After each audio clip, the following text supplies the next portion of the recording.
bien bonjour à tous, donc aujourd'hui je vais avoir le plaisir de vous parler plus en détail de la nouveauté présentée sur ma dernière vidéo. Je vous parle bien sûr du BBR2. Donc aujourd'hui je vais vous en parler plus en détail. On fait un petit tour ensemble pour parler du cahier des charges.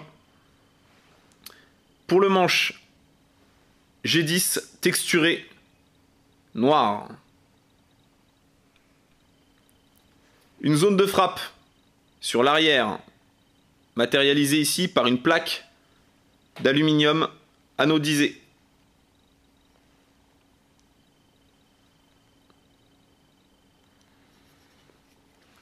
La lame est en acier D2, revêtement PVD black.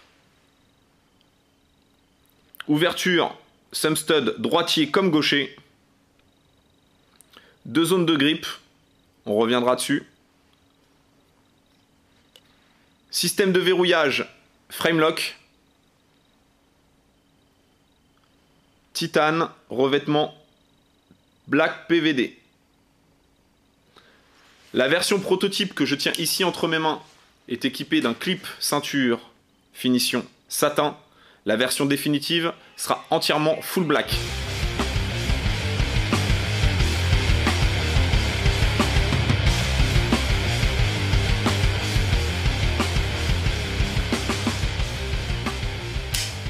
Vous l'avez compris, ce BBR2 sera entièrement full black, donc un esthétique que j'affectionne tout particulièrement. Je ne peux pas vous parler du BBR2 sans forcément vous faire un petit point de comparaison avec la première version sortie de l'année dernière, qui était le BBR1, qui je le rappelle n'est plus disponible aujourd'hui, ne sera plus réalisé. J'ai ici mon BBR1 perso.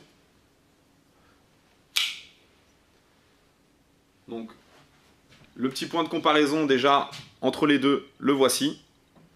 La taille saute aux yeux déjà. Le BBR2 est un couteau fermé qui fait 11,5 cm, un tranchant de 8,2 pour un poids de 107 grammes. Au niveau du BBR2, par sa taille, on a un couteau qui est beaucoup plus facile au niveau d'un port EDC.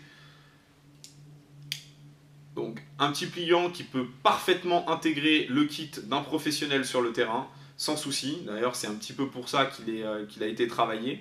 On a une excellente rétention sur le départ. Donc une lame, comme vous pouvez le voir, avec une très bonne rétention. Ce qui n'empêche en rien une ouverture fluide, peu importe l'angle. Comme vous pouvez voir, c'est plutôt dynamique. Le BBR1 a été usiné chez Lion Steel, donc une grosse référence en termes de travail de lame au niveau de l'usinage. Donc j'ai décidé de ne rien changer. Le BBR2 est toujours usiné chez Lion Steel. Donc vous retrouverez la qualité Lion Steel. Donc ce petit BBR2, en termes de taille, voilà, un petit point de comparaison avec le BBR1. Petit point de comparaison au niveau de la taille. J'ai tout simplement voulu garder le design des lignes Raptor que je travaille depuis maintenant quelques temps sur les gammes custom et que je travaille également sur les dessins et les réalisations faites dans les gammes industrielles. J'ai voulu aussi garder bien sûr une touche d'identité du BBR1, ce qui est normal pour qu'il y ait une suite logique. J'ai travaillé une ligne plus épurée. Donc au niveau des grippes, très simple. Donc, grippe traditionnelle pour le pouce qui vient parfaitement se caler ici.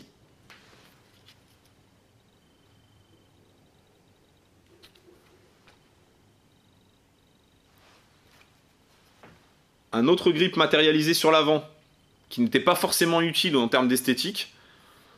Je trouve que ça rajoute un petit plus qui permet de rappeler qu'un couteau peut aussi s'utiliser avec ce genre de grip pour des coupes un peu plus précises. Voilà. Un décroché de lame propre au design des Raptor que je travaille maintenant depuis quelques temps, qui en plus de l'esthétique va permettre un excellent grip si vous venez caler l'index ici pour tout ce qui est découpage, cintrage, voilà, ce type de coupe où il y a besoin de travailler en force. Le tranchant vers soi va permettre de garder un contrôle et surtout un appui. Surtout s'il y a besoin de travailler vraiment de la toute petite coupe bien précise. Donc naturellement, on a un très bon appui. Couteau fermé.